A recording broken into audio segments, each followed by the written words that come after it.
Përshëndetje miq. Drilon, mirë mbrëma. Mirë mbrëma, si je? Ka kalove? Po mirë, si ke qenë ti? Mirë, më mirë. Shumë mirë. A do të ketë debat mes nesh sonte? Po unë jam i gatshëm me hap një temë që t'intereson dhe bisedojmë pa merak. Nëse ke ndonjë dëshirë, Çka erdhe, çka më me të ndihmu sonte, çka më me bë për ty? Na trokiti derën, me siguri ke orë për diçka. ti të më ndihmosh mua? Po ndoshta mund të ndihmoj diçka, edhe ti mundesh me më ndihmu diçka tjetër, kështu që bashkë ndihmuam me njëri tjetrin. Të ndihmojmë njëri tjetrin. Po ja, mund të na thuash për shembull çfarë do të thotë Izrael? Në arabisht. Zbërtheje fjalën Izrael në arabisht dhe na thuaj kuptimin. Po i referohet Jakobit, profetit Jakob, ose Jakubit, që ka qenë profet i njohur në ato vise, është i njohur edhe sipas Kuranit edhe sipas Biblës, Jakobi. Po? Edhe thuhet që luftoi me nefsin, e mundi nefsin, pastaj Allahu ja dha ofiqin luftëtari i Zotit. Tani është keq përdor, kjo është keq kuptuar, sepse Israili e luftoi Zotin. Qysh e luftoi Zotin? Kjo ka kuptim metaforik, më ka kuptim simbolik. Israil. Po? Ai që lufton, il është Allahu. Isra. Il është Allahu? Il në gjuhën ebre i thuhet Allahut, Zotit, hyjet. Në gjuhën ebre, do të thënë emri i Zotit ndryshon në varësi të gjuhës. Po nuk ka shumë rëndësi kjo. Jo, kjo ka shumë rëndësi. Se Ka shumë rëndësi. ti the që atë emër ja vendosi Allahu, ndërkohë që nuk ja vendosi Allahu. Jakubi ose Jakobi, Allahu nuk e njihte fare. Dhe çfarë do të thotë Jakob? Ajo që thuhet në Zanafil, me sa kujtoj në qoftë se nuk më gënjen memoria, aty shpjegohet Zanafila, dikun ka gjysa, ka fillimi, kur flitet për Jakubin, edhe për 12 fiset e Izraelit, aty thuhet që Zoti ja dha bekimin Jakobit dhe e bekoi edhe fiset e tij dhe ja dha këtë ofiç, këtë emën, këtë emërtim. Në rregull, po. Bitë e Izraelit quhen bitë e Israilit, bitë e Jakobit, për pasardhësit e Jakobit, që përmenden shpesh herë në Kur'an, janë popull që Zoti ka bekuar për shkak të veprave të tyre të mira. Po flasim për profetët dhe atë pasues të tyre. Edhe njerë se nuk e kuptova qartë, po thuaj që Zoti ka bekuar bani Izraelit?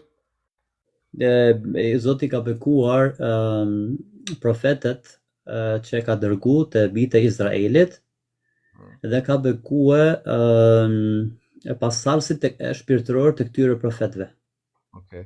Me aq djeni sa ke ti, nga Kurani dhe nga Suneti, cilët profet përveç Muhamedit nuk kanë qenë të dërguar tek izraelitët? Duke e bëj pyetjen duke patur parasysh që të gjithë emrat e profetëve janë në gjuhën hebraike. Kështu që njeh ndonjë profet përveç Muhamedit që nuk është dërguar tek izraelitët? Po ka plot. Unë kam pas bën një studim lidhur me këta. Okej, më thuaj një emër si fillim. Po për shembull Buda, Zoroastro, Po pyetjen ta bëra në kontekst, të thash sipas Kuranit, Jobi, Kuranit dhe Sunetit. Po.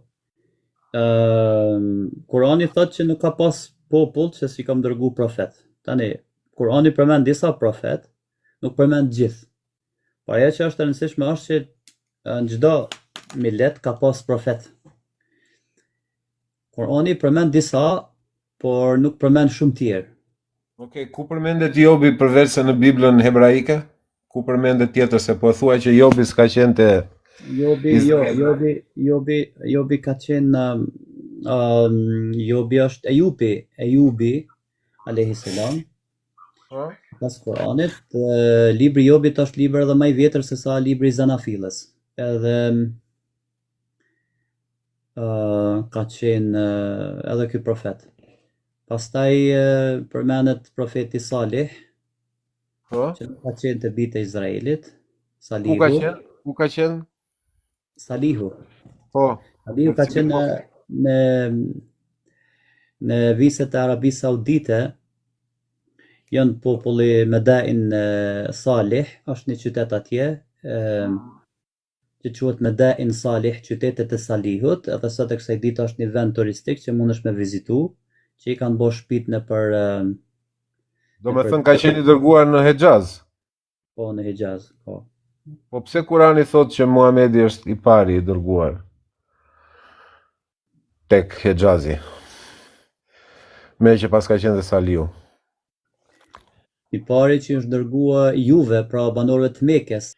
Tjetër, Ademi ose Adami për shembull nuk njihet që ka qenë Izraelit, kurkush nuk ka thënë që Adami ka qenë Izraelit. Përkundrazi, disa interpretime, transmetime thonë që Adami ka qenë nga India.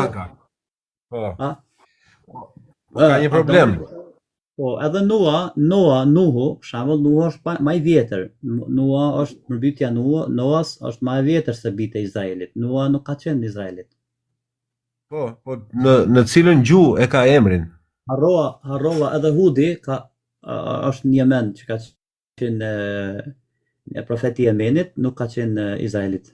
Noa? Po Nuh. Po çfarë do të thotë pra? Se emrin e ka hebre, siç e ka dhe Adami. Adam në hebraisht do të thotë thjesht njeri. Si s'pas ka qenë hebre, kur e ka emrin hebraisht? Jo, Adam nuk është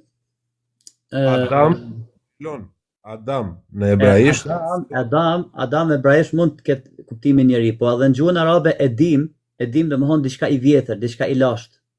Tani, nëse fjala për profetin e parë po i referohet me njeriu të lashtë, Homo Spiritus, që ka qenë i lashti i profetëve, okay, mund të jetë shif, unë mendoj që sipas një teorie, emrat e profetëve realisht nuk janë emrat e tyre, po janë më shumë cilësitë e tyre. Secili profet është dalluar me një cilësi të veçantë. Edhe nëse marrim dhe i deshifrojmë ata, i kthejmë në gjuhën e tyre origjinale, në origjinë, mendoj që na dalin cilësi më shumë të njerëzve që kanë jetuar në ato kohra, jo emra. Patjetër që janë cilësime, nuk janë emra, ashtu siç Muhammed nuk është emër, por është cilësim. Dhe të gjithë këta emra, Noa, Adam, Abraham, edhe Abrahami nuk është qifut, se Kurani thotë qifutet dhe të krishterët pretenduan që janë në fenë e Abrahamit, thuju ti aty në Abrahami s'ka qenë as qifut as i krishter, pra edhe Abrahami nuk ka qenë qifut. Po emri ti ka kuptim vetëm në hebraisht. Jo, Abraham, Brahma, edhe në ndisht edhe në sanskrisht e ka kuptim. Çka i ka flet? Lidhje ka Brahma me Abraham. Po njëjta origjinë, njëjta rrojësh. Jo, s'është fare, s'ka lidhje fare. Ka lidhje. Gjuhët semite nuk janë indo-evropiane, i dashur Drilon. Nuk kanë lidhje njëra me tjetrën. Shif pak fjala Ibrahim, para hebraishtës, Abrahami thuhet që vjen nga aramaishtja, nga gjuha keldase. Abrahami thuhet se vinte nga Mesopotamia. Abrahim ose Abrahman dhe më thonë robi i Rahmanit, ose robi i mëshirshmit, pra robi i të gjithë mëshirshmit, ose baba i mëshirshëm. Barahim, mund është me ka disa kuptime. Avraham, Ibrahim, Abrahim, Brahim. Hebraisht, është vetëm hebraisht. Është emër hebre. Jo, nuk është hebre. Shamo shif, edhe Elif Lam Mim është thonë që e ka origjinën arabe. Disa kanë thonë e ka origjinën sirianike ose siriake. Disa kanë thonë e ka origjinën predish pak. Tani disa kanë thonë për shembull Elif Lam Mim fillim Kuranit atje shkruhen të shkputura, bashkëtingëllore të shkputura. Njëjtin problemi kemi edhe me bashkëtingëllore të shkputura. Tashti Brahma është krijuesi. Abrahim është, si me thonë, robi i krijuesit. Tash mundesh me ia dhënë një kuptim të tillë, tash cili është i saktë, po nuk e di cili është i saktë, apo mundohem me deshifru. Është një çifut atje, një amerikan që ka disa ligjërata në gjuhën angleze, mundohet me deshifru çto emrat e profetëve biblik. Mundesh me përcjell, ndoshta edhe pas ke përcjell ti, shif se i ka disa studime të mira. Dhe ka emrin. Shif në internet se kam harruar emrin e tij, po Bart Ehrman. Nuk e di, ndoshta ai. Por ti për shembull si studiues që je i feve në përgjithësi, çka ke arritur, çka ke konkretisht si dogma, gjëra që nuk i interpreton, që i ke të sigurta? E kupton pyetjen? Nuk ka kur gjë të sigurt. E jona është me xhurmu edhe ato gjanat që ty të bëjnë sens mi marr. Ja për shembull, sa zota ka? Sa zota ka? Është një zot, por edhe zotrat e tjerë që janë adhuruar dhe adhurohen për shembull në disa fe ose në disa tradita të vjetra, realisht edhe perëndit greke edhe perëndeshat e arabëve që i kanë adhuru, realisht ata kanë adhuru, gabimi tyne sipas Kuranit është se ata kanë adhuru fuqitë e Allahut. Pra fuqive të Zotit ju kanë dhënë emërtim ose emra dhe i kanë adhuru ato përveç Allahut. E Zoti po thotë mos e doni Zotin copa në pjesë, sepse Zoti është një, një tërësi, një unitet, një unik. E në momenti kur ti e ndon Zotin pjesë, atëherë kjo është shirku. Zoti është një, nuk ka zot tjetër përveç tij dhe emrat e tij, cilësitë e tij janë të tij, nuk janë të dikujt tjetër. Prandaj në vend që të adhuroni ju fuqitë e Zotit ose dashurinë e Zotit ose mëshirën e Zotit, adhuroni Zotin i cili posedon këto cilësi dhe thirreni Zotin me emra të bukur. Kjo është ajo. Është një gjë të vërtetë sepse dhe thuaju dhe muslimanëve që ahad ose ehad nuk do të thotë një, po do të thotë bashkësi. Siç e the ti, sakt. Është i vetëm. Është një shumë cilësish që përbëjnë një bashkësi. Kur thuhet Allahu ahad ose ehad, nuk do të thotë që është një. Do të thotë që është një bashkësi gjërash. Ka cilësitë e tija si perëndi që janë të përmbledhura në të, apo jo? Samet, kjo më shumë i përgjigjet emri Samet, Allahu Samet. Samet është ajo që është e ka këtë kuptim, Samedi, jo Ehadi. Ehadi është i vetëm. Ehad, unë e di që do më thonë një edhe i vetëm, që është unik, që është një tërësi unike. Po si quhet? Nuk do të thotë që përbohet prej pjesëve. Si quhet në Islam njësia e Zotit? Si i thon? Ajo dogma që Zoti është një dhe i vetëm, si e ka emrin në arabisht? Tauhid. Po pra, nuk është ehad, është tauhidi, është tjetër gjë. Po fjalën tauhid me sa di unë nuk e gjejmë në Kur'an, apo jo? Unik është ahad. Tauhid. Unë e kam studiuar fjalën ahad. Ahad është unik, një, i vetëm. Ahad është bashkësi. Mund ta verifikosh, nuk ka problem. Po tani vetë Allahu në Kur'an thotë që ka gjymtyr. Jo, nuk thotë çfarë. Jo, e krijova me dy duart e mia thotë për Adamin. Përmend syrin e tij, përmend syrin e tij, përmend këtë kockën poshtë gjurit që quhet kërci në shqip. I përmend në Kur'an. Shif, Kurani është i mbushur me metafora dhe me alegori. Tani, Kur'an thuhet për shembull i thafshin dy durt e Abu Lehebit. Por nuk e ka kuptimin dy durt, si me thon vetëm dy durt e tij u thafshin dhe trupi mos ju thaft trupi ose mos ju thafshin veprat ose mos ju thaft bindja, po ju thafshin vetëm dy duart. Tani, dy duart Kur'an ku të përmendet nuk e ka kuptimin dy gjymtyr. Si jo? Jo, për shembull, surja Tabbet yada Abi Lahabin wa Tab, ju thafshin dy duart e Abu Lehebit. Edhe në gjuhën shqipe kur themi ne të thafshin dy durt, nuk do të thonë të thafshin dy durt, po do të thonë të thafsh ti vet. E kupton, është metaforë.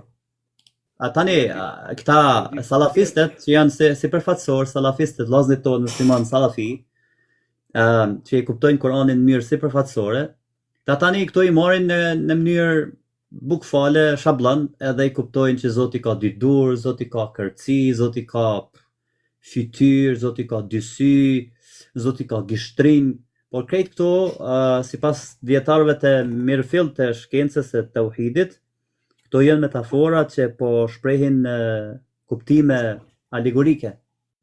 Ti në bazë të shpjegimit që dikush jep, bën një zgjedhje. Ajo që të duket ty më e logjikshme, zgjidhet nga ana jote. Po.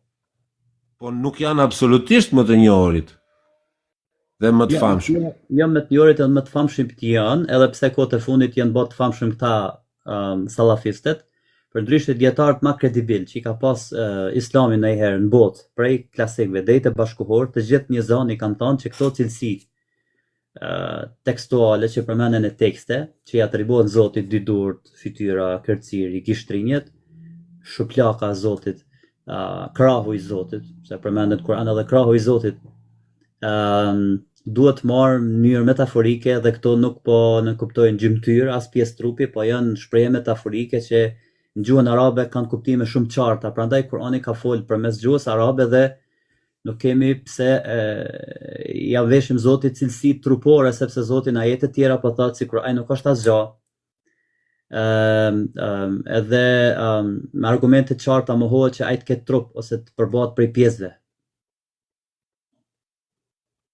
Me argumente ka mohu me ajete të qarta që Zoti nuk dohet në pjesë. Domthonë shirku i politeistëve pagan ka qenë sepse ata e kanë dhënë Zotin në copa, në pjesë. Dhe është një ajet kuranor i qartë, decisiv që flet për këta. Unë muna me ta gjuz është ajeti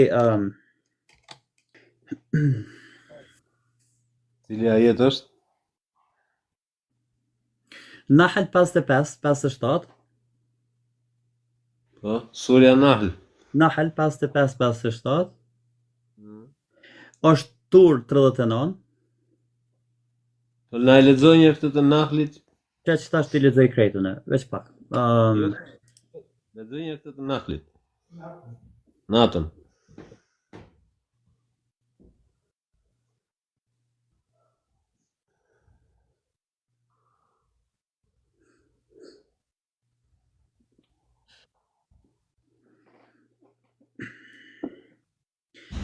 Domthon të Nahli 55 thotë kështu, ata i përshkruajnë Zotit vajza, i pastër është Zoti nga ato, ndërsa vetes ja përshkruajnë djemt. Nahli 55-a? 55 dhe 57. Tani, a është surja 16? 16 apo. Dhe thot, 55-a thot, për ta treguar mosmirnjohjen e tyre ndaj asaj që ua kemi dhënë ne. Pra kënaquni, po ju me të vërtet do ta dini. Surja Zukhruf, merre surën Zukhruf 15 dhe 19. Kjo është fikse, 15 dhe 19. Surja Zukhruf është 43. E di cila është. Po na e lexo. Është surja Zukhruf thotë kështu. Megjithse pranuan që Zoti është i vetmi krijues, në klapa kjo, megjithse ata i përshkruan atij pjesë nga robërit e tij. Vërtet njeriu është mohuesi hapet, a mos ai nga ajo që krijoi për vete mori vajza, kurse juve ju dalloi me djem, sepse i kanë konsideruar pagante e Mekës, angjujt si pjesë të perenis, si bija të Zotit, që kanë drejt mjë përzi Zotit edhe në çështjet e sundimit edhe të udhëheqjes, bile ka herë me bë vepra në qiell edhe në tokë pa lejen e Allahut, dhe ju kanë lut angjujve dhe derisa i kanë konsideruar të barabartë me Zotin. Edhe secilit angjull e kanë ngjitur kanë një emër, edhe e kanë ngjitur kanë një sifat. Ky angjull është për këtë punë dhe ai të ndihmon dhe është një përëndesh e qiellit që të udhëheq. E Kurani këto e kundërshton që ti di. Edhe e kundërshton idenë që Zoti nuk ka pjesë. Zoti nuk ka copa, nuk dohet Zoti në copa në pjesë. Cilësitë e Zotit nuk janë pjesë të tij. Po çfarë janë? Po janë, si më thonë, janë anë të qenjes së tij përmes të cilave ai vepron. Për shembull, Zoti është mëshirues. Mëshira është cilësi e Zotit. Kur Zoti mëshiron krijesat e tij, quhet i mëshirshëm. Jo që mëshira është diçka shtesë ndaj qenies Zotit. Jo, mëshira dhe qenia janë një, unike. Po kjo vlen për Vetë qenia e Zotit është e mëshirshme, nuk është diçka tjetër Zotit. Po kjo vlen për çdo. Edhe shikimi i shqiponjës është pjesë është pjesë e shqiponjës. Jo, sepse unë kam një qenie, kam një trup.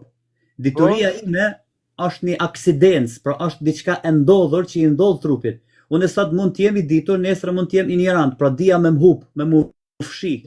Por qenia ime është diçka, dia është diçka shtesë qenies. Tani, dia jeme është një aksidens, qenia është trup. Aksidenca plus trupi, ose landa, ku aksidenca qëndron. Për trupi mundet me koni ftoft, mundet me koni nxehtë. Sot është i nxehtë, nesër bëhet i ftoft. Ftohtësia, nxehtësia, ngjyra, këto cilësit janë aksidencat e trupit, ndërsa për Zotin nuk guxojmë me kuptu kështu, domethënë cilësitë e Zotit nuk janë aksidenca që i shtohen trupit. Kjo me thellë çështje thellë, aka ideologjike që e kanë diskutuar dietarët gjatë e gatune, kësaj teme ja kam kushtuar një temë në librin tim që e kam botuar para 2 vjetëve. Ti po thua që Allahu nuk ka formë fizike apo jo? Nuk ekziston si materie. Jo, tamam puna. Okej. Atëherë, çfarë do të thotë istawa? Si përkthehet në shqip? Me që për bën pyetje, për shembull në Bibël, edhe në Kur'an, shpesh përdoren këto shprehjet antropomorfike. Antropomorfe, gjendje antropomorfe, domethënë gjendje fiziko-blendore. Që cilësi që i takojnë realisht njerit ose botës fizike, trupave fizik. Tani, njëjtat shprehje se Kurani ka ardhur me një gjuhë njerëzore, edhe tani frymëzimi edhe pse ka qenë hynor, ka ardhur të shpirti i shajt i profetit, po kjo nuk do të thotë tani që Zoti më na fol diçka që se njohim. Zoti na ka fol diçka me të cilën kemi njohuri, edhe gjuha njerëzore është gjuhë që është formuar që njeri me kuptu, edhe bën krahasime mes asaj që njeri sheh dhe percepton me shisat e veta. Tani, kur Zoti flet për veten, shpeshherë flet me cilësi njerëzore. Pse se do me komuniku të nani ide thellë shpirtënore. Ama qysh me komuniku atë ide thellë shpirtënore nëse nuk na jep krahasime njerëzore toksore. Tani, po përderisa gjuha në gjendjen e vet përmban edhe alegorinë, metonominë, shprehjet artistike, etc. Atëherë për njerin e mëshëm këto janë të kuptueshme. Për shembull, dora e Zotit është mbi ta. Dora e Zotit, Kurani thot, është mbi durët e tyne.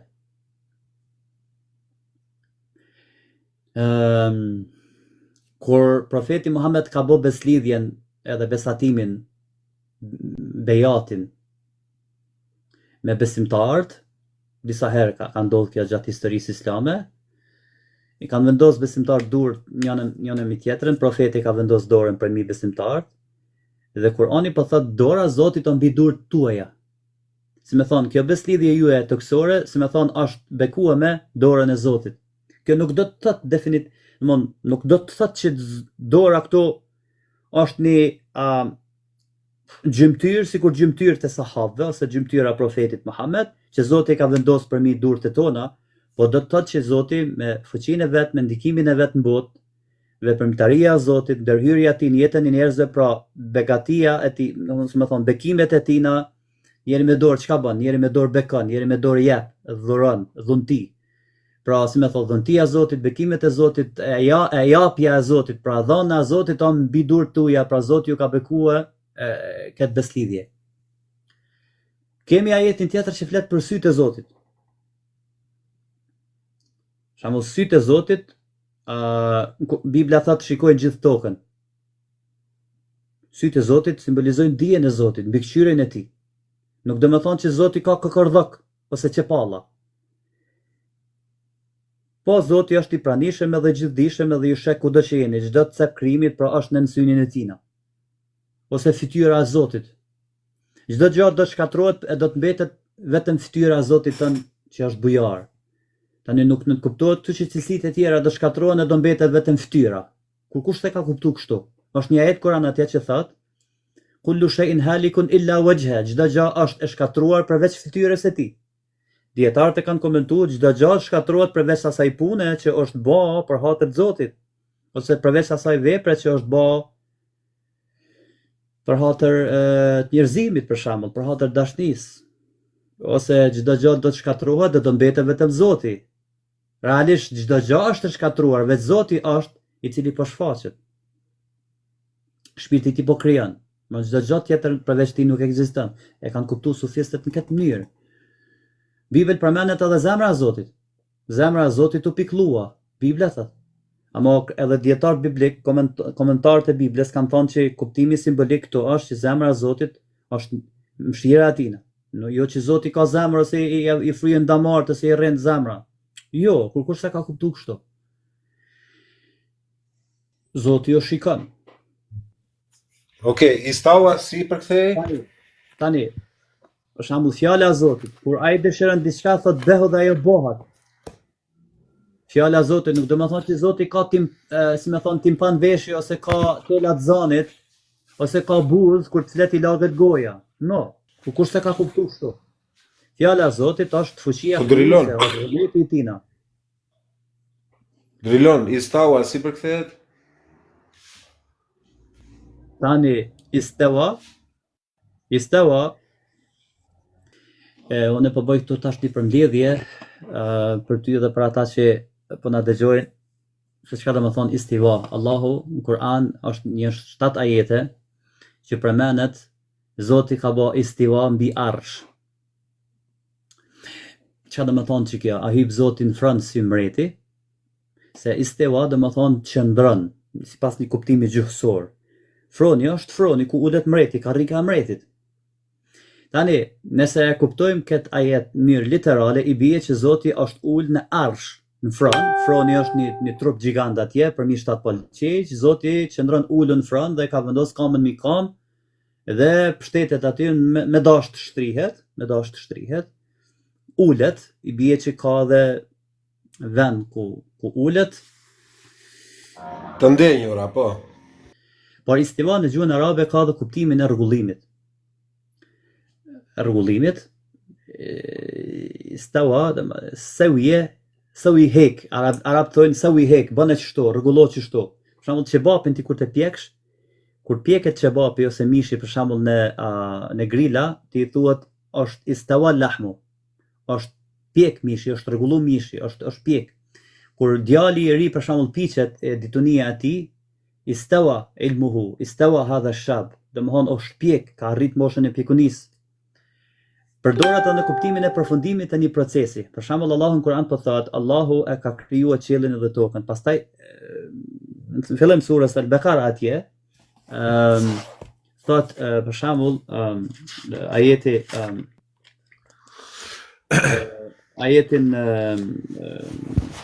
29. Pyetja ime nuk është ajetin 29 surën Al-Baqara thotë huwa alladhi khalaqa lakum ma fil ardi jami'a. Ai ju ka krijuar çka ka në tokë për juve. Ai Allahu ka krijuar çdo gjë çka ka në tokë për juve. Pastaj dhe përveç kësaj istawa ila sama. Istawa ka bë istawa në qiell. Njëjta shprehje ka ardhur, istawa ila sama. Ju ka drejtuar qiellit, pra dhe e ka rregulluar fasawahunna. Sab'a samawat, dhe i ka rregulluar 7 polqe. 7 këtë numër është simbolik sepse ka një kuptim kaj tjetër. Pra, fasawahunna sab'a samawat. Sawa taswiya, istiwa, njëjta rroj. Sawa do të thonë ka rregulluar edhe ka balancuar dhe ka stabilizuar, pra ka përfunduar procesin e krijimit të qiellit dhe tokës. Pra, istiwa që përdor njëjta shprehje, kur kush nuk ka thonë pi dietarëve që Zoti ka qenë dikun poshtë kur e ka kriju tokën, pastaj kur e ka kriju qiellin ka hip përmi qiellit. Kur kush mbot se ka thonë këtë xhepu. E ka kuptimin edhe mbi sundimit me pushtet. Ama nuk e ka kuptimin hipje fizike mbi një karrik. Ar-Rahmanu 'ala al-'arshi istawa. Ar-Rahman e përkthejn me shir ploti, nuk e ka realisht fjala Rahman, dallon për fjalës Rahim. Bismillahirrahmanirrahim. Ar-Rahman është fuqi plot. Rahim është i gjithëmëshirshëm. Sepse fjala Rahim është min ar-Rahim. Fjala Rahman është fuqi, sundim, nuk është mëshirë. Sepse fjala Rahman shpesh herë në Kur'an, sidomos në surën Maryam, përmendet në rastin e dënimit. E Zotit qysh me dënu me mëshirë. Rahman është fuqi plot. Në dej vonë kom përdor si sinonim të fjalës Rahim, por kur e kom bënë gjërmim vitin mujt e fundit, realisht më ka dalë që Rahman në gjuhën e vjetër arabe nuk do më thonë i mëshirshëm, po do më thonë fuqi plot. Pra Ar-Rahman, fuqi ploti, mbi arshin ka bë istiwa. Ka bë istiwa do më thonë e ka rregullue, e ka balancue fronin e vet edhe ma në kontroll, pra edhe e sundon çdo gjë. Pra Zoti me fuqinë e vet është mbi çdo gjë. Kjo nuk kupton me trupin e vet është mbi trupat e tjerë, absolutisht. Tani gabimi më i madh literalist është kur dikush thotë që Zoti hipi mbi arsh, edhe u ul në karrik. Kjo nuk kupton që Zoti ka trup, ka vend, ka drejtim, ka pozitë, ka ndrovenin, u kon poshtë, diku ka hip nalt, këto janë të pakuptueshme. Nuk është ky besim të një Zot i pakufishëm, nuk besohet kështu. Kjo është trupzim, pra me trupzue Zotin. Kjo është teshbihizëm, doktrina e teshbihut ose e antropomorfizmit. Në fundit është idhujtari, sepse në fund ti po adhuron një idhull gjigant që rrin atje në larg sipër edhe prej atje. Absolutisht, domthonë Imam Tabariu, Bejhaqiu, Eshariu, Ibn Jauziu, shumë dietar tjerë eminent klasik e bashkohor kuptojnë që istiva e ka kuptimin sundim, mbi sundim, rregullimi i krijesave, jo hipje mbi qenin e tij, me qenin e tij mbi një send, sorry. Pra arshi, e tashti arshi, çka është arshi? Nuk është hifron. Është metaforë për pushtetin e tij absolut. Është metaforë. A thuhet që arshin e mbajnë disa engjëj? Engjëjt janë domethënë engjëjt mbajnë pushtetin e Zotit? Engjëjt janë cilësitë e Allahut. Sipas interpretimit tim filozofik.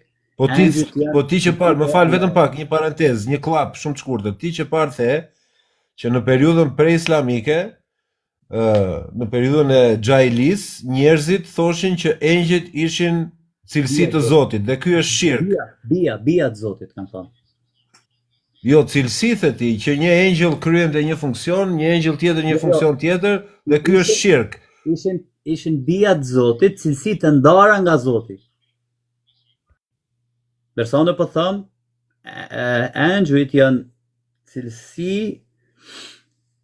fuqitë e Allahut, përmes të cilave Zoti vepron. Do me thënë, kur Gjibrili ka folur me Muhamedin dhe i është shfaqur Muhamedit, në të vërtet i është shfaqur një cilësi e Allahut. Il është Allah. Gjibr është Gjeberut, Gjeber është fuqi. Fuqia e Allahut. Gjibril dhe më fuqia e Allahut që ka ardhur te profeti Muhammed. Pra është cilësia e Zotit që është mishruar te profeti Muhammed. Është mishëruar te profeti Muhammed. Është pasqyruar, është ka marrë formë fizike. Është manifestuar, është pasqyruar, është teoria e emanacionit, teoria neoplatonik. Po është pasqyruar. Unë jam neoplatonik, teoria e emanacionit në neoplatonizëm, teoria e pasqyrimit ose mazhar, që përmendet edhe në Mevlud, është një teori filozofike që dën pak elaborim, ti si djalë i mëshëm, mendoj që me pak mundesh me kuptuar se çka po flas edhe kujt po i referohet. Mendoj që ka më të bëj sens nëse takohesh me ta. Unë jam taku për herë të parë në filozofi me këtë teori, kur e kam mësuar Platonin dhe kam studiu Platonin, kam pas temë Platonin, edhe më ka pëlqyer shumë edhe kam gjetë veten te kjo teori, edhe është teoria sufiste me një fjalë që ata shpjegojnë Zotin.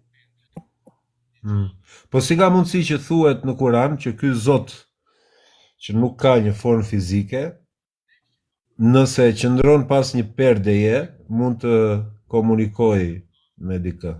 Po perdet tash këta literalistat i kanë bë Zotit edhe shami edhe havale. Zoti ka perde, Zoti ka shami. Nuk kuptohet perdja. Po e thot Kurani më drilon. Unë nuk thash që është diçka që ai e vendos në trupin e tij. Kurani thot që ai vendos mes vetes dhe atyre me të cilët do të komunikoj një perde, një ndarje fizike.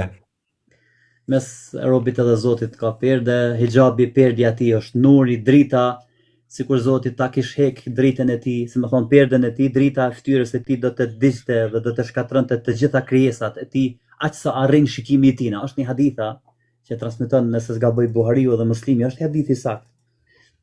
Se dia gjendet Buhari, Muslimi jam i sigurt 100% që gjendet. Është një hadith që hoxha nëse pa një detaje shkelqimet e fytyrës së tij, pra perdhja e fytyrës së tij ose rrezatimet e fytyrës. Është simboli qenjes, është simboli përjetësisë, është simboli mundet me kanë edhe simboli i manifestimeve të tij, manifestimet e shumta të tij janë 72.000 perde, pra me Zotit edhe krijesa vjen 72.000 perde. Dhe njeriu duhet që gjatë kësaj jete që ka në këtë botë me i heq perdet mes tij dhe Zotit që me pa Zotin. Tani për shembull profeti Muhammed ka shku në Sidratul Muntaha dhe u taku me Zotin, me nurin e tij, me dritën e tij. Pra i ka heq perdet e egoizmit, i ka heq perdet e errësirave, derisa ka pastruar nefsin në zemrën e tij dhe u taku me Zotin, me pranim, me dritën e tij. Okej, to kuptojmë. Po drita është diçka fizike, Drilon. Po, drita këtu nuk e ka për qëllim që fizikisht, po e ka për qëllim dritën shpirtërore. Ja. Po ti the që e ka parë. Muhamedi e ka parë dritën e Zotit.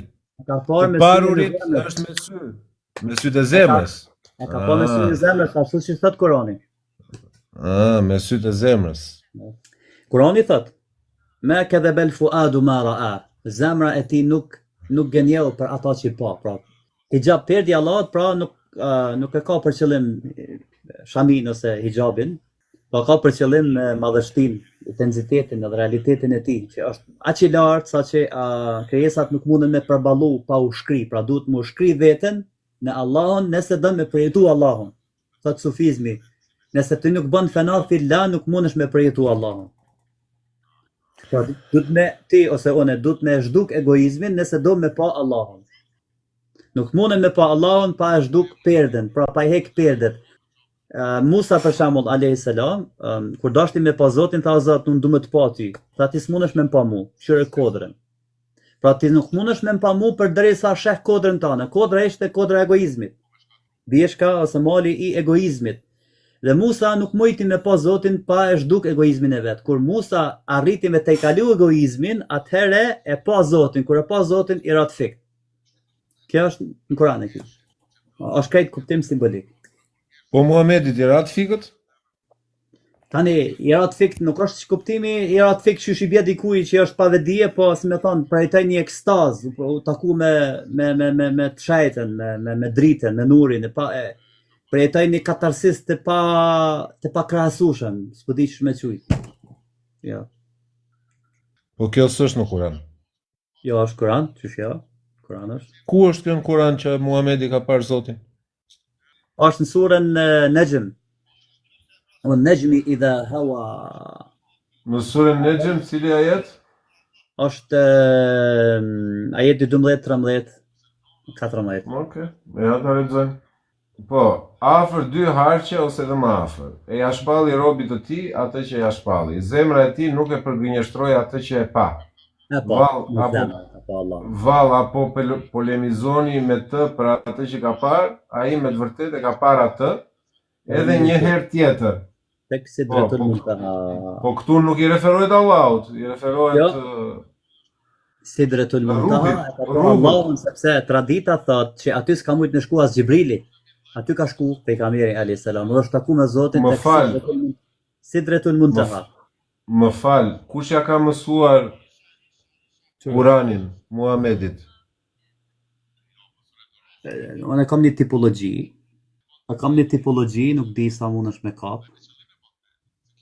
Se këtu thot që e mësoj atë, thot, një me fuqi të madhe, me inteligjencë të lartë dhe u paraqit duke qenë në sferat e larta, pastaj u afrua e u lëshua, afër dy harqe ose edhe më afër. Nuk i referohet Allahut, se i bie që Allahu ka bërë lëvizje këtu, ka lëvizur fizikisht. Po kam një tipologji këtu. Hu, që është Zoti i pashfaqur, pastaj është Allahu, pastaj është Ar-Rahman, pastaj janë shpirtrat, Gjibrili, Mikaili, Melekuti, Gjeberuti, Ruhul Kudus, Dënjaja, Nasuti, Izraili, Bartja, Zbritja, Falënderimi, Ngritja, Barzahu, Dita Gjykimit, Xheneti dhe Xhehenemi. Mirë, po kjo është një skem. Një skem tipologjike që e ka marrë një mësues. Dua të ngelem pak te surja që më dhe si provë që Muhamedi ka parë Allahun, te surja Najm, dhe këtu flitet qartë. Po, me zemër, por nuk ka parë Allahun, ka parë atë që i ka mësuar Kuranin. Dhe ai që i ka mësuar Kuranin ka qenë fillimisht në sferat e larta, pastaj u afrua dhe u lëshua afër 2 harqe ose edhe më afër. Lexoj ajetin 10. Po, dhe ja shpalli robit të tij atë që ja shpalli. Robi tina, vetëm Allahu ka rob, jo Gjibrili, profeti Muhammed s'ka qenë robi Gjibrilit. Bukur, dakord, shumë në rregull. Nëse Allahu është i vetmi që ka rob, Allahu është afruar, është lëshuar. Pra ka bërë një lëvizje fizike dhe një entitet, më fal ta mbaroj, më fal, më fal ta mbaroj, më fal ta mbaroj. Një qenje, një individ, një entitet i cili nuk ka formë fizike, nuk mund të lëviz në hapësirën fizike. Sepse që të lëviz në hapësirën fizike, nga lart të lëshohet, të afrohet 2 harqe ose më afër, do të thotë që merr një formë fizike. O vëlla, me çka ka Dhe Muhamedi ka thënë që e ka parë atë që ja ka mësuar Kuranin. E ka parë fizikisht. Me çka e ka pa? E ka parë, ka thënë që ka 600 krah. Ka thënë që ka mbuluar gjithë horizontin, me sy e ka parë. Na lish pak. Mos ndel të hadithet. Unë dalem, po. Si qëndron Kurani? Kurani po thotë Më fal të lutem, qëndrojmë në Kuran. Ku përmendet Muhamedi këtu? Emri Muhamedit ku përmendet? Po qëndrojmë në Kuran. Ku përmendet Muhamedi? Përmendet në fillim, "Wan najmi idha hawa". Ku? Nuk ka Muhamed fare. Do të mëra burri herë. Dhe kur ylli bie. Ylli, nuk është ylli bie me taj gjun shejtant. Është kur ajeti kuranor zbret në zemrën tonë. Kurani është yll. Krejt në rregull. Po ku përmendet Muhamedi? Ajeti 2. Po të pyes. Ajeti 2. Ajeti 2 çfarë thot? Shoku juaj. Kush është ai? Nuk përmendet emri, mund të jetë kushdo. Allahu ka bërë shumë shpallje. Mund të jetë kushdo. Ku thuhet që është Muhamedi? Nuk thuhet. A do që të qëndrojmë në Kur'an? Shiko. Trilon. Nuk mund të përdorësh 2 standarde vetëm që të fitosh një argument. The qëndron në Kur'an, mos shkon hadith. Bukur. Qëndron në Kur'an. Ku përmendet Muhamedi te kjo sure me emër? Ku thuhet që është Muhamedi? Nuk thuhet. Përmendet në lish pak, apo malent, apo në pyetje. Fjala shok, domethënë dikon që e shoqëron. Në kohën kur ka zbrit Kurani mas pari sipas Kuranit i ka zbrit Muhamedit. Edhe Muhamedi ka qenë shoku i arabëve, të cilëve u ka zbrit ky Kur'an. Ka qenë shoqëruesi i tyre dhe ata kanë qenë. Kjo sure i ka zbrit Muhamedit, nuk po flet për një profet tjetër, se krejt konteksti është për Muhamedin dhe rreth tina. Okej, as fjala Kur'an nuk përmendet e kjo sure. Po përmendet dhikri, përmendet Allahu Ska lidhje. Muhamedit nuk i është dhënë dhikri, i është dhënë Kurani. Krejt konteksti i kësaj sure po flet për paganët e Mekës. Krejt. Këtë e thua ti, ku përmenden paganët e Mekës te kjo sure? Ku përmendet Meka te kjo sure? Lati, Uzaja, Menati, që përmendet ajetit 18, 19, 20, kanë qenë idhët që kanë adhuru paganët në Mekë. Jo vetëm. Sido që tjetë. Sido që tjetë Muhamedi, me që doje të qëndroje brenda kontekstit kuranor, pa shkuar tek hadithet, Muhamedi nuk përmendet në këtë sure. Ajeti 29, lexo për shembull 29. Për shembull ajeti 29, 27, 28, 29, 30. Krejtin ajetet që po flasin për pagant e Mekës. Pastaj ajetet e fundit të kësaj sure flasin për profetë të tjerë. Ama në fillim, Po. edhe gati deri në fund, surja është i drejtohet direkt profetit, Kur'anit, arabëve, adhurimeve të tyre, idhujve të tyre me emra konkret i përmend. Kjo sure, sipas krejt tefsirologëve, ka zbrit për profetin Muhammed, për Kur'anin, për Islamin, po i referohet profetit Muhammed edhe pse nuk e përmend me emra, dhe kjo kështu është në gati tërë Kur'anin. Këta të tjerët përmenden me emër në këtë sure, me emër. Muhamedi jo. Po nigo, përmendja në Kur'an me cilësi është shumë më e thellë se sa përmendja e emrit të tij. Cila është cilësia këtu? Shoku. Jo vetëm shoku, po cilësitë që përmend Allahut të profetit Muhammed, jo vetëm këtu, po në krejt Kur'anin, cilësitë e tij janë shumë më të thella se sa vetë emri i tij. Emri i tij përmendet 4 herë, po kjo nuk është shumë e rëndësishme emri. Në Kur'an Zoti shumë pak emra përmend. Zoti në Kur'an përmend cilësi dhe cilësia, kur Zoti përmend dikë me cilësi, kjo është shumë më e thellë se sa ti përmendet emri i thjesht. Okej, ata marrin një cilësi të Muhamedit që e përmend Allahu në Kur'an? Nëse do, a mund me që qenë ka më e rëndësishme cilësia se sa emri? Kjo temë tjetër. Na kem të fol, na lish pak, kem të fol për surën Najm, na lish pak, mos e ndro temën se është shumë e rëndësishme. Nuk po e ndroj temën. S'thash gjon. Kur'ani kur të flet, do thotë 2 herë përmend këtë ajet, këtë sure, që kur Allahun profeti Muhammed e ka pa me zemrën e tij. Ky interpretim është shumë i thellë dhe këto është decisiv në Kur'an përmendet. Zemra jote nuk, si më thon, nuk gënjeu për ato që pa. Pra i bie që profeti Muhammed e pa Zotin me zemër. Pra ishte një shikim i brendshëm, jo shikim me çepalla. Kur në një hadith e përmendin profetin, thotë ai ki pa Zotin, thotë si ta shihja, ajo është dritë. Qysh me pa Zotin? Ajo dritë që më vjen zemër, në Zotin rishës thiet. Apo? Kur të shish në natyrë, nuk i pa Zotin, pra ki pa dritën e tij që jo kudo. Jo fizikisht. Po si dritën e tij që është kudo, po t'ishte kudo, të gjithë ne do ta shihnim. Të gjithë ne e shohim, po ne e përgënjeshtrojmë. Jo, po atëherë përderisa e shohim gjithë, pse duhet specifikohet që e ka parë një X person pa emër? Të gjithë e shohim natyrën, dhe gjithë e kanë pa Zotin kur shohin natyrën. Po atëherë jemi të gjithë profet? Jo, jemi gjithë besimtar. Si jemi të gjithë besimtar? Po gjithë besimtar, nuk ateisti i vërtet nuk ekziston, s'ka ateist. Si s'ka ateist? Ka ateist. Si mër s'ka ateist? Ka ateist, të vërtet nuk ka, gjithë e besojnë në realitet. Çfarë? Realitetin e lartë. S'ka njeri që e mohon realitetin e lartë. Kush u tranuaj njeri që e mohon realitetin e lartë? Ku mundet bubrejtse me mohu realitetin e lartë?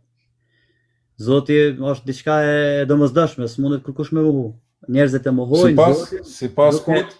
Duke pohu egoizmin e tyre. Përndryshe, vetëm egoizmi nuk i lën me pa realitetin. Po ata e dinë thellë në zemrën e tyre që realiteti është. Ma kadhabal fuadu ma ra'a. Zemra e Muhamedit nuk e mohoi atë që pa. Kjo është qelsi, kjo ajet është qelsi. Ajeti nuk po thot syri, po thot zemra, edhe ka përmend një emër të zemrës, se zemra në Kur'an përmendet me disa emërtime. Këtu ka ardhur me emrin Fuad. Fuad është ajo zemra e thellë, që në terminologjinë sufiste nuk është thjesht organi fizik. Fuad nuk i thuhet kalbit. Fuad është qendra e njohjes hyjnore, pra është sirri, është latifa, rabbania. Fuad. Nuk është kalb, se në gjuhën arabe i thuhet edhe kalb zemrës, i thuhet edhe me emra tjerë. Nuk është ajo pompa që e pompon gjakun, po këtu fuad, ma kadhabal fuadu ma ra'a. Nuk mund gënjeu zemra, nuk e mohoi zemra atë që pa. Zemra është zemra e thellë, fuad është kjo qendra e njohjes hyjnore. Ku njeriu, të më thonë, ajo qendra e njohurive më të larta që ekziston në qenien tonë, me cilën ti e njeh Zotin. Tashti, profeti e pa Zotin me zemër. Dhe këta kanë thonë dietarët më të mëdhenj në Islam, e kanë thonë edhe shumë sahabe kanë thënë. Bilem Aisha, gruaja e profetit Muhammed është e njohur.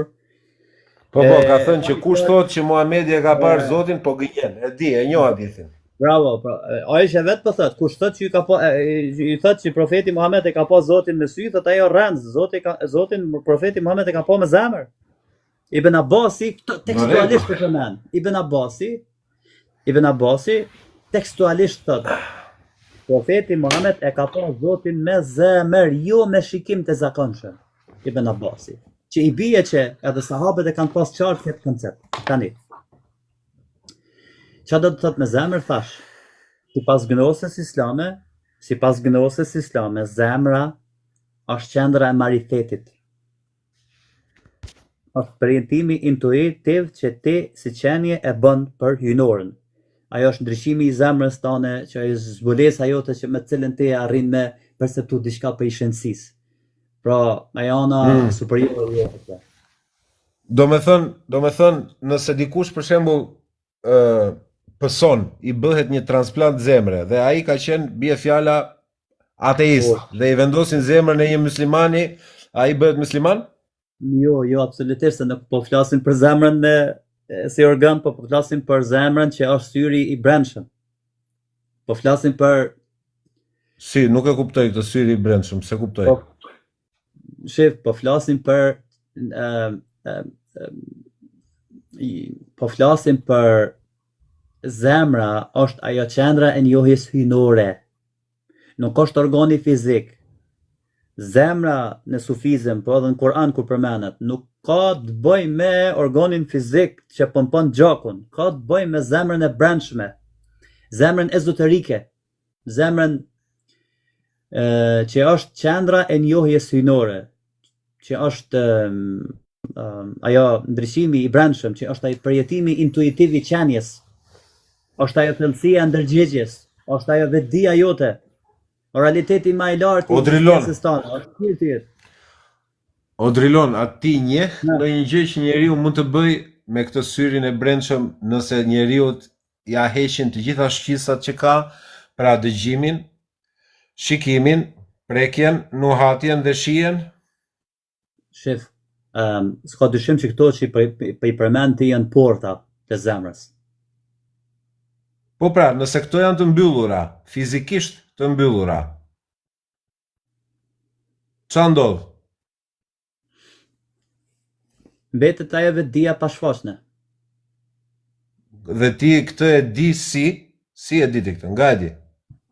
Po për Se ti shqisat e tua i ke patur gjithmonë, ti s'ke qenë ndonjërë jo shqisor, kështu që nga e nxjerr këtë konkluzion? Nëse për shembull na e përfiturojmë veten në një vakum total. Në një vakum total, në një vakum total, ku aty nuk ka as gjona të dëgjuara, nuk ka as zera, nuk ka as tinguj, nuk ka as pamje, nuk ka as gjona që shijohen, as që preken. Po që më fal, vetëm të ndërpres, që ti të kuptosh që je në një vakum, do të thotë që të paktën një shqisë e jote është funksionale. Ti nuk mund ta dish që je në një vakum pa përdorur shqisat e tua. Kështu që rikthehemi nga fillimi edhe një herë. Kjo është argumenti logjik i Avicenës. Ka thonë para menu vetën një ditë je dal para pasqyres, me mëngjes je zgju me mëngjes, edhe po do mi la dhëmb. Edhe ke marr ato brushën me kollodontit, ke dal para pasqyres për mi la dhëmb, edhe kur ke shikuar pasqyres se ki pa veten pasqyre. Amo ti e din që je, amo trupin tënd, kryt tënd, kokën tënde, trupin tënd, gjoksin tënd, krahërorin tënd të speshe. Amo ti e din që je, por nuk e sheh veten pasqyre. A ka mundësi të Avicena me të përfitiru veten, qoftë edhe një përfitirim logjik në këtë formë? A ka mundësi ti me përfitiru veten në këtë formë? Përderisa thot Avicena, ti ke mundësi me përfitiru veten në një gjendje të tillë, atëherë kjo është ajo vetdia që na po i referohemi. Po ti mund ta përfitirosh veten, po që ta përfitirosh veten duhet të kesh të paktën një shqisë funksionale. Nëse ke të gjitha të shuara, të fikura, nuk mund pa shqisat e tua, Drilon, ti nuk mund të mendosh edhe Ibn Sina. Ku shkove te Ibn Sina tani? Po kjo është argumenti i Ibn Sinës që e ka vjedh Descartes. Po Ibn Sinën e ka konsideruar qafir të gjithë. Jo, kjo është argumenti i Descartes që përdor, por Descartes realisht njeriu që fluturon e ka vjedh prej Avicenës. Ibn Sina i pari ka qenë se e ka në librin e tij Shifa që mund kujtohet shumë mirë. Njeriu që fluturon i Avicenës, lexo në internet, njeriu që fluturon i Avicenës. Edhe Avicena thot, e marrim një njeri që ekziston në mënyrë të pavarur nga trupi, për përfituar. Është një eksperiment mendor i Avicenës që kjo. Tani, Avicena thot kështu. Ne marrim një njeri që krijohet më një herë, por në gjendje të përsosur, edhe që të njeri e fusin vakum, që nuk ka kontakt me asnjë gjë tjetër. Pra, nuk i ndjen as durt, as këmbë, as trupin, asnjë gjë. Pra nuk është aktive asnjë shis, po përfytyrojmë, të ta paramenojmë. As nuk dëgjon, as nuk sheh, as nuk prek, as nuk njohat, as nuk shijon, asnjë gjë. Avicena pyet, edhe thot: a do ta ketë ky njeri ndjenjen se ekziston? Ai thot, Avicena ka thonë këto, thot po, ai do ta di se ekziston. Nëse e ka përjetuar një herë të vetë me ekzistencën e tij, me shqisat e tia, atëherë dhe në vakum do ta ndjej që ekziston. Patjetër, do ta mendoj që ekziston. Pra Avicena thot momentin që ky person e din që ekziston, edhe nëse se ka trupin, pra e ka vetë dijen me veti. Pra çka vetdia, sipas Avicenës është shpirti. Tani, të pyetja jote, ti po thun, a mundesh, nëse nuk i asnjë shis, a mundesh me përfituar që të njeri? Pyetja jote është shumë konkrete.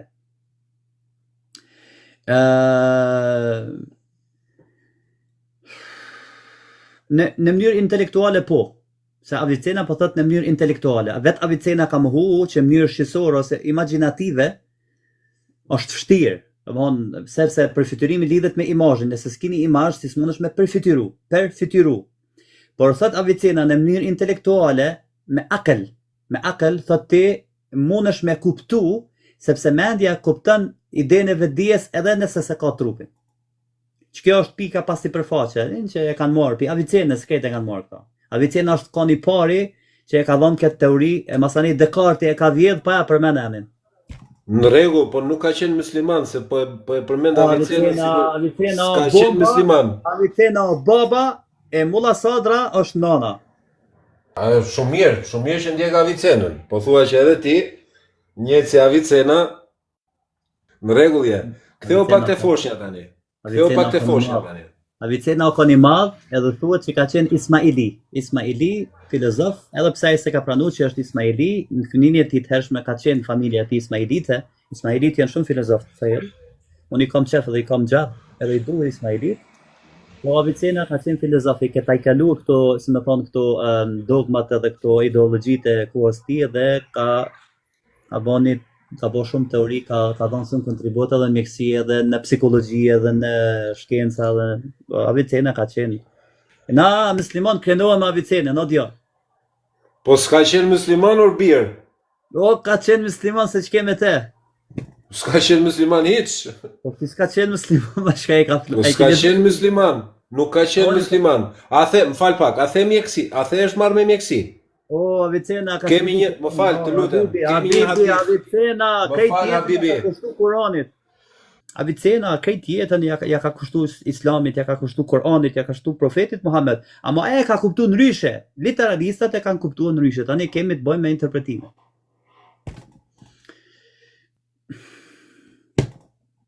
Trilon, më kujtohet diçka kështu në mënyrë të mjegut në lidhje me Ibn Sinën. A është e vërtet që Ibn Sina ka thënë që Allahu nuk mund të krijojë dhe që profetët nuk kanë qenë profet? Ja, s'është ashtu, ne kam keq kuptuar, nuk është ashtu, s'është e vërtet. Nuk e ka thënë këtë Ibn Sina, a? Ibn Sina dhe profecinë ka shpjeguar në mënyrë logjike. E ka një shpjegim shumë special. Ibn Sina ka mohuar botën e përtejme. Ibn Sina ka shpjeguar shpalljen në mënyrë të kapshme logjike, filozofike. Ibn Sina e ka mohuar jetën e përtejme. Nuk është e vërtet, po e ka shpjeguar Nietzsche, ja. Është 100% e vërtet. Al-Ghazali i ka dhënë fund shkencave. Ibn Sina, në kalifat. Ibn Sina, o djal, pret për burr. Okej, ha mër burr, ha. Ibn Sina, një libër e ka për pavdekshmërinë e shpirtit. Ibn Si Sina, quhet libri? Nan, Si quhet mër libri? Si quhet libri? të vish pak, që tash ta japën me titull. Ibn Sina një libër tjetër e ka për kthimin te Zoti. Ibn Sina, qysh ka mundësia me mu jetën tjetër, qysh ka mundësi me mu shpirtin. Po ai ka shpjegu në mënyrë filozofike. Tani, edhe one kur po i shpjegoj në mënyrë filozofike, njerëzit këta literalistat po më quajnë që qafir, sepse po, sipas tyre unë po mohoj xhenetin xhehenemin. Gjatë që s'është e vërtet asnjëherë. Por na filozof i shpjegojmë tonë me terma filozofike edhe ata të cilët nuk e njohin filozofin, çka ti bëjsh? Mohon është problem me ta. Qysh ka mundësi? Ibn Sina ka një libër me titull Al-Mi'ad, kthimi tek Allahu. Qysh ka mundësi Ibn Sina me mohue botën tjetër? Këtë e ka thënë Al-Ghazali dhe Ibn Taymija tani. Ghazali Ibn Taymija e kanë urryer Ibn Sinën sepse edhe kanë shpall kafir, sepse ka qenë një luftë ideologjike mes tyre. Por tani Ibn Sina ka qenë baba, edhe këta ju munduan me gjujt gurën ta, s'kan mujt, as i gjë mi bo. Ibn Sina metet Ibn Sina. Gazaliu mundu me mujt, me te i kalu s'ka mujt. Gazaliu nuk ka mujt. Do me thënë, Gazali e ka patur gabim. Gazaliu s'ka mujt. Që i ka bërë takfir. E ka patur gabim. Gazaliu në fundin e jetës ti është pendu prej tekfirit. Gazaliu ka bërë tekfir në fillimet e djalerisë tina, kur ka shkuar marrë me debate më the tash. Vetë Gazaliu në fundin e jetës e ka lënë këtë ideologji të mykt, edhe është pendu prej tekfirit, edhe është bë sufi. Edhe e ka pohu disa gjana që i ka thonë vetë Ibn Sina. Gazaliu edhe Ibn Taymija është ngut me tekfir, edhe pse në fund të jetës edhe ai ka kaluar në sufizëm edhe i ka lënë këto gjepra budallaqe. A thot Kurani që gjithë njerëzit do ringjallen fizikisht? Tani, ti po del për temën te, edhe njerë. Nuk po dal prej temë, po ngelte te Ibn Sina që e ka mohuar atë botën e për teme. Atibi, Kitab e Shifa, Kitab Isharat vë Tanbihat. Ibn Sina i ka 2 libra të mëdhaja sa të dihet. Njëna për ty në është 20 volume. Ibn Sina e ka një libër Kitabun Nefs, sikur Platoni. Flet aty për pavdekshmërinë e shpirtit dhe te i kalon Platoni me disa argumente që Platoni si ka thënë. Dhe neoplatonikët nuk i kanë thënë. Ibn Sina e përmend argumente tjera. Ibn Sina argumenton që shpirti nuk do vdes kurrë. Qysh ka mundësi me mohue jetën shpirtënore? Tani, sa i përket ringjalljes, Al-Mi'ad, të lutem më thuaj vetëm po ose jo, nëse nuk ka vdekje, nuk parashitet fare mundësia e ringjalljes. Po jo. Na lësh pak, prit se, na lirë. Vetë ta përfundoj çto me Ibn Sinën. Ibn Sina është akuzuar, ashtu që është akuzuar edhe unë, që ai po mohon xhenetin. Ibn Sina realisht ka mohu disa interpretime literaliste për lumejt e xhenetit, për hurmat e xhenetit.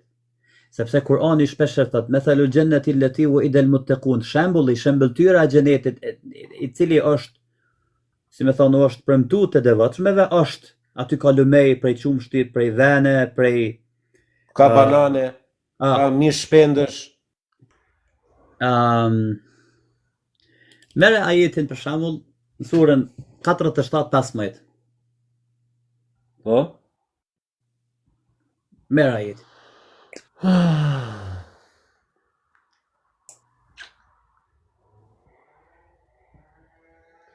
47-15. Po, një shëmbulltyre parajsës, që është premtuar të drejtëve. Aty ka lumej fillimi i ajetit është shpjegim për ato që do të vjen përmas, sepse fillimi po thot wa mathalul jannati allati wa'ida al-muttaqun, mathal tamthil. Mathal, fjala mathal, do të thonë shëmbëltyr. Do të thonë ashtu ta përktheva dhe unë. Ashtu ta përktheva dhe unë, s'gënjeva. Shëmbëllim, do të thonë metafor, simbolik. Simbolik do të thonë. Në rregull, po këtu jo, pret, nëse fjala simbolik ose methel, temsil, shembëltyr, alegori, metafor, simbolik, ma mirë me përkthim simbolika e xhenetit. Nëse Kurani në fillim po thot kjo çka do të vjen masanej është simbolik, ti nuk ki drejt me kuptuar në mënyrë literale. Se në fillim, Okej. po ta mohon, jo, prit, Në rregull, po s'është e njëjta sure. Nuk është e njëjta sure. Simbolika këtu i referohet atyre numejve. prit, o Dhe më fal, do pres, po ta plotsoj, lutem. Në Kur'an thuhet që ata që do jenë në xhenet do rrin ulur. Në kolltuqe. Si mund të rri ulur dikush pa trup? Unë bashkë me Avicenën edhe me filozofët e tjerë, na për secilin pikë tyne kena interpretim, po ta marrim një herë pasanaj tjera. Po, marrim 50 atë që të dhash unë të parën, fjalën mish. Ja, fjalën mish. Mas pari edhe të mishi shkojmë.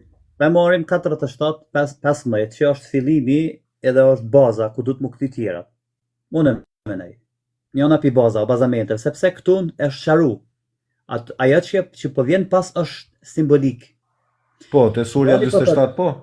Po. Pas 47 që po thot simbolika e xhenetit që është premtuar të devotshmeve, çka ka aty? Aty ka lumej me ujë që nuk prishet kurrë. Ma e men ujin. Okej. Po jo. Dish një go Avicenën çka po thot. Çka ka kuptuar Avicena, apo kuptojmë na dy. Që ku e qenë Avicena kuptimin. Po du me të njoftu me tefsirin e Avicenës, ti pastaj ndash merr ndash le. Edhe dëgjoj tefsirin e këtyre literalistëve bashkëkohor dhe dëgjoj Avicenën ku po shkon. Po Drilon, ta vendosim një pikë mbi i. Ti po thua që Islami klasik. Ta përfundoj. Avicena ka qenë klasik. Po do të lë ta përfundosh. Do të lë ta përfundosh dhe pastaj do ma thuash. Haj. Ti po thua që Islami klasik, që ndiqet nga 1.8 miliard njerëz në botë, është i gabuar nga ana konceptuale. Jo, jo. Si jo?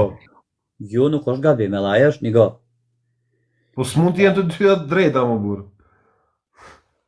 Tash ti seç më kujtu ky tregimi i Nasradinit. Një ditë Nasradinit i shkojnë dy burra për me u gjykua për të njëjtën çështje. Edhe Nasradini i thot njërit, hajde, kënda. Ti lash meselja jote, thot po Nasradini në Rum, thot kështu dhe kështu dhe kështu është çështja, kështu dhe kështu është çështja, kështu është meselja. E një ga Nasradini dhe në fund i thot ati, mirë e ki. Ti thot keme drejt. Jeni dyti. Ha, thot ti thot, urno. Edhe e dyti janë nisë me të regua çështjen. Edhe përfundon. E Nasradini edhe këti dyti të thot edhe ti mirë e ki. Edhe shkojnë ata se cili gëzum mendimin e tine. Gruaja që po dëgjonte duke i bë punë të shtëpis, po i thot Nasradin, që shka mundësi thot dytë me pas mirë për të njëjtën çështje, kur njëri theke po, tjetri theke jo. Pekshyrë Nasradini gruan edhe po i thot, a di çka është fisnike? Thot, edhe ti thot mirë e ki. Kështu që ata e kanë mirë, po edhe na e kemë mirë. Edhe ti mirë e ki. Nuk ka qëllimi me ta imponu mendimin tonë, thjesht me nda mendime. Tani kush e ka mirë, Zoti e ka mas mirë, të na po munohem me ditë diçka, na kena iluzionin e ditunis, edhe Zoti ty po të thot që nëse do shkosh në parajs do kesh mish shpendësh dhe banane. Okej, ti kupton mish, edhe banane, edhe molla, edhe portokalla, edhe rrosh, edhe qershia, sepse për ty xheneti është fizik, shumë rregull. Kurani i flet secilit njeri si pas nivelit vet. Dhe nëse në qoftë se niveli jëtë është literalist, dhe ka që ke kapacitetin me kuptu për i librit shajt, regullien. Lepri, kur u pyet lepri, tha, qysh ki qef me konë xheneti, tha, krejt karota, tha, bablok. Ka të cilëm, tha, karota kam qef me pas. Okej, kjo xheneti i leprit. Xheneti i majmunit, ka të cilësh, tha, banane. Xheneti i tina. Që aty është knatësia e ti, qaja është ajo që ka përjetuar prej knatësive, qa që kapaciteti ti, qa që niveli tina. Tani, kur po flasin për nivelin e Ibn Sinës, Ibn Sina Habibi është filozof, a i qënë huge, a i qënë në qelë.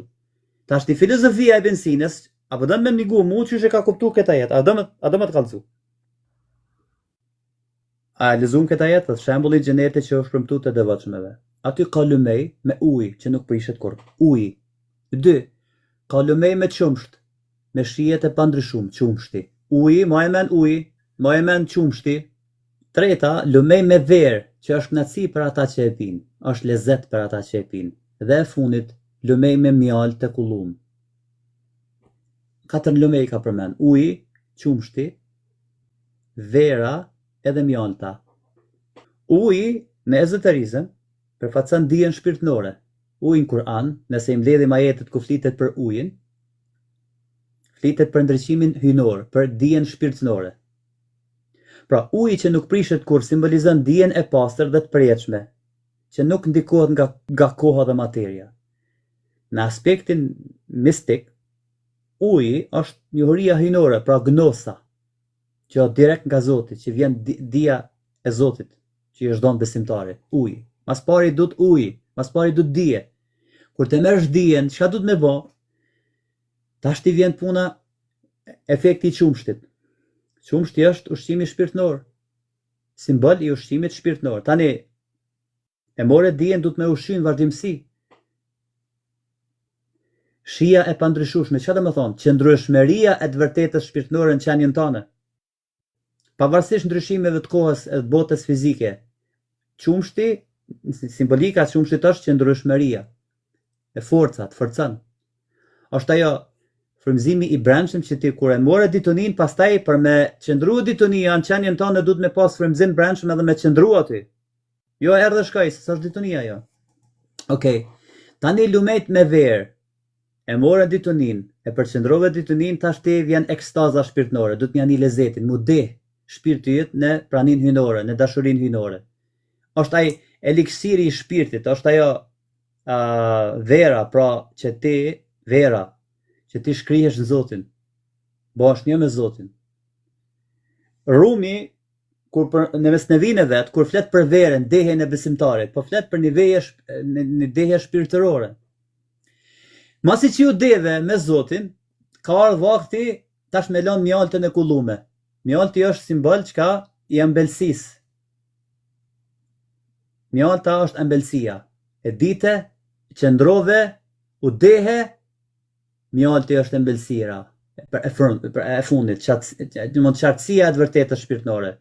Kur i arrite çdo 4 nivele, pastaj ka ardhur vakti me lënë fruta. Me lënë fruta, dhe aty ka fruta për ato që do të vinë për pas. Këto xhenete fillojnë prej kësaj bote, nuk janë vetëm xhenetet e botës së ardhshme. Xhenetet për cilat po flet Kur'ani, mas pari na duhet me kuptuar që gjenden në këtë botë, tani pastaj në botën tjetër. Për që ta dietarët kanë thonë ai që se shijon xhenetin e kësaj bote, friksohem që nuk do ta shijojë as xhenetin e botës tjetër. Mas pari na duhet me zbuluar xhenetin e kësaj bote. Okej, Drilon.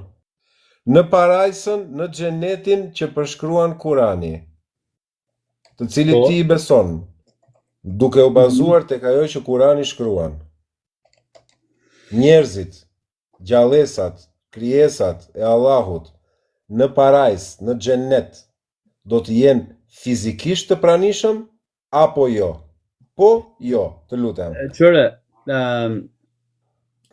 pyetja shumë e thellë, sipas Avicenës, edhe sipas Mulla Sadres, shpirti është i pavdekshëm.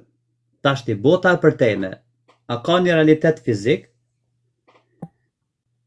dhe çfarë forma do të ketë? E rëndësishme është që shpirti pas vdekjes do të harron vetdijen, kujtesën edhe personalitetin. Tashti, nëse vetdia ruhet edhe kujtesa ruhet edhe personaliteti ruhet, ku do të ruhen këto? Do të ruhen në një formë. Forma që do ta ketë ky shpirt në botën tjetër, në jetët e tjera, është një formë biologjike, fizike, është një trup imagjinativ, është një trup dritor. Kjo është çështje që ja vlen me diskutu. Trup do të ketë, por ai trupja do të jetë fizik, apo do të jetë një trup dritor. Këtu ka dy mendime mesin e dietarëve.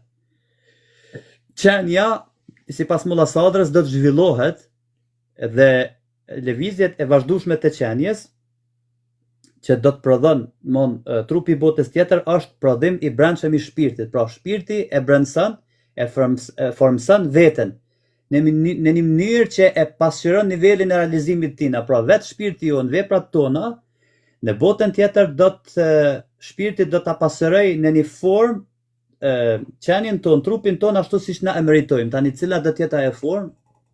Zoti e din. A do të ketë formë po, sepse shpirti pa formë nuk shfaqet, por çfarë do të formë do të jetë ajo? Do të jetë formë apo dritë, apo energji, apo realitet imagjinativ, substancial, apo një trup dritor? Këtu ka mendime dietarëve. Nuk ka diçka specifike të qartë preme. Nuk do të jetë një trup fizik që ka qenë këtë botë, por do të jetë një formë e shpirtit ontologjike e zhvillimit të qenies që do ta ketë. Tani çfarë forma ajo, vetë Zoti e din. Hera parë që ma ka bë kush një pyetje të tillë në TikTok, kjo pyetje thellë filozofike, ja vlen me shkruaj libër edhe me përkallëzuar në mendimet e dietarëve dhe ku janë bazuar në Kur'an. Dhe ku janë bazuar në feta dhe ku janë bazuar në filozofi edhe në logjikë edhe etc. Çfarë forma është? Transsubstancë. Çfarë forma është? Është dritë, është formë, është përjetim. A do të ketë mesh edhe gjak? Zoti e din, ndoshta. Por nuk ka diçka të specifikuar në Kur'an. Nuk mundesh ti më thon Kur'ani flet vetëm për një trup fizik, trupin fizik e patëm në këtë botë. Në botën tjetër edhe trupat tonë, pra format tona do të jenë të përsosme. Tani si është ajo përsosmëri, Zoti e din. Domethënë ti po thua që në lidhje me parajsën në Kur'an nuk përmendet gjaku, a? Nuk thash si s'përmendet migo. Unë thash, bandorët e parajsës do të kenë forma trupore, por trupat e tyne, jo domosdoshmë do të jenë trupa fizik siç kanë qenë këtë botë prej gjaku dhe prej. Po the trup, do të thotë që është fizik. Jo, mund të jetë një veshje shpirtërore në një formë ndryshe, jo fizike. Siç ka qenë në këtë botë, por një formë fizike tjetër. Një formë tjetër. Formë përjetimi tjetër. Ti e di që është surja e Kiametit në Kur'an, apo jo? Materia mundet mos avënsu një lloj drite. A e di që është surja e Kiametit në Kur'an, apo jo? Po Kiameti në Kur'an nuk do të thotë prishja e botës ose zhdukja e universit. Kiameti do të thonë ngritja e madhe. Dakor, po aty diku nga fillimi përmendet se çfarë do ndodhi në ditën e Kiametit. Çfarë do ndodhi të gjithëve? Po e di unë kaptina Kiamun e di përmendsh kaptinën Kiame, ama a flitet për eshtra aty? Për kocka? Po, por prap kjo mund të jetë si një shembulltyr, sepse arabët nuk kanë njohur diçka mund diçka tjetër përveç kockave, edhe mishit, edhe Kur'ani flet njerëzve bazë gjuhës edhe të mentalitetit që ata kuptojnë. Nuk duhet një literalisht. Që do të thotë? Në aspektin për shembull ezoterik, ringjalljen, ku ne kum fol për ringjalljen, Kiameti për shembull është zbulimi i realitetit. Tani Kiyame është ringjallja e madhe, pra është ngritja e madhe ose zbulimi i realitetit. Tani Qiyam do të thonë çun kam. Qaim do të thonë ti kur je në kam. Qiyam është ngritja e madhe. Qiyame, ngritja e madhe. Tani zbulesat e njeriu të bien, njeriu e shet vërtetën me sytë e tina. Real. Tani Kur'ani për shembull shpesh herë në Kur'an përmendet na do të mbledhim eshtrat, jo vetëm surën Kiamet, po edhe në surën Jo, nuk thash që vetëm aty, Surën Kaf për shembull, në surën Kaf është më saktë. Merr ajetin 3, për shembull surën Kaf, merr ajetin 3. Çfarë thotë? Jo, merr ti, na e lexo. Tash e njëjta sikur në Kiamet, tash ti. Kiameti për shembull surja Kiamet çfarë do thotë? Për shembull, hajde që pe morëm Kiametin, mos dalim të shpejt, pasi njëjti ajet. Më thash po në shumë ajete Kur'an, jo vetëm këtu, përmendet na do t'i mbledhim eshtra, do t'i ringjallim njerëzit.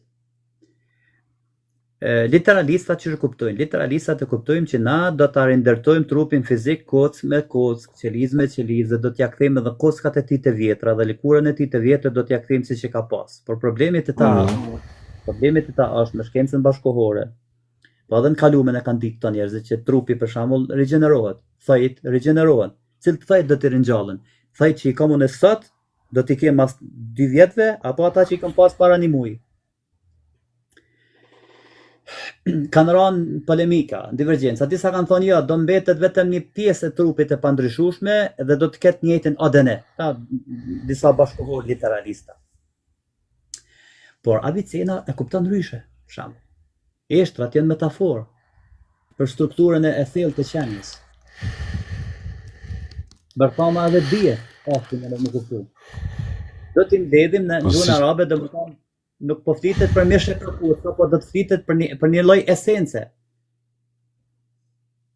Pra, Zoti nuk ringjall kështu në formë fizike që na jem kuptu, ne jem mësuar me kuptu, po është një formë brendshme, është një vetë njeri i vërtet, pra esenca vërtet e njeriu është ajo që mbetet edhe që shfaqet. Në veç pak se më rësuzi çka ka bërë. Pra, këtu Zoti, sipas një interpretimi ezoterik më të thellë, më të brendshëm, moja te gishta për shembull. Moja te gishta është një shenjë unike. Jo, si janë ato. Naliher. Sipas interpretimit ezoterik, s'po flet as për moja as për gishta, po flet për individualitetin. Po për me fol për individualitetin, parimin e autenticitetit të njeriu, jo një klën, po flet për individualitetin, po ka marrë një shembull këtu mojën e gishtave. Kjo s'do të thonë që është astrobiologjik, po do të thotë që njeri ka me përjetu një realitet në një mënyrë të personalizuar me Zoti e din çysh është ajo. Edhe njeri thot ku mund me ik. Ku mund me ik është shembja e egos, se s'ka më ego, e sheh realitetin edhe përballet me veten e tij reale. Edhe s'ka kërkan ka me ik më.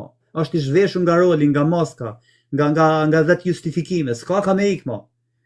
S'ka ka me ik, të më thonë është vetja ti reale, s'ki ka me ik, vetja jote reale, e njeh veten, për te maskave, për të qirën maskat i farforme. O zbulimi i esencës, zbulimi i realitetit, individualitetit, i ekzistencës. O Drilon, a ka ndonjë gjë në Kur'an që ti e merr fjalë për fjalë, që e merr literalisht? Unë jam ezoterik, mirë se vjen në anën tjetër të Kur'anit. Edhe unë kam hap një kanal YouTube edhe kam titullu Islami ezoterik dhe kam filluar me disa interpretime ezoterike, me kallëzu anën tjetër të medaljes. Hoxhallarët na kanë mbush me literalizëm, me sipërfaqësoritet. Unë po mundohena me sjell anën tjetër, versionin tjetër të Islamit, që është Islami ezoterik, Islami brendshëm, Islami batin, Islami sufist. Mirë, po me që folëm për këta që do shkojnë parajs. Po ata që do shkojnë në ferr, edhe do digjen, edhe do ridigjen, edhe do digjen prap. Apo dhe ajo është në kuptimin ezoterik. Që do ndihen keq. Krejt mund të kenë kuptime ezoterike. Krejt mund të kenë kuptime ezoterike. E kuptova. E që për shembull Kurani në fillim thot, do të digjen njerëzit dhe gurt. Gurt, disa ajete tjera, po thot zemrat e tyre janë siguri, më të forta se guri. Lanë djegëse të cilit janë njerëzit dhe gurt, njerëzit dhe zemrat e tyre. Pra zemra është lanë djegëse zemrë xhehenemi, pra nëse ti vun në xhehenem, pra je duke përjetu një xhehenem shpirtëror në këtë botë, zemra digjet flak.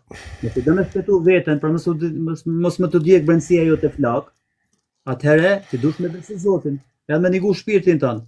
Momenti që ti se nigo shpirtin, po nigo djallin e bësh pesnet, tu ka djeg zemra flak, pra e ke djeg shpirtin tënde. Po ajo e fundit edhe pastaj mund të marrësh dikë tjetër lart. Është bërë shumë vonë, kërkoj falje, duhet më shkput tani, please. Nuk ka problem. Kërkoj falje, falënderit shumë për të jem, ke bë me reflektu, ke bë me qel disa tema të reja. Falënderit shumë që ishe pjesë e emisionit. Kënaqësi. Me kënaqësi. Dëgjojmë herë të tjera. Okej, natën e mirë, falënderit për teja dhe për krejt ata që ne kanë dëgjuar gjatë gjithë kësaj kohe. I përshëndesim fort. Jo, unë si përshëndes krejt, unë përshëndes disa. Ti përshëndeti krejt. Krejt i përshëndes se krejt Zotit janë, krejt mirë janë, krejt njerëz janë. Hej, natën e mirë njerëz. Faleminderit. Natën e mirë.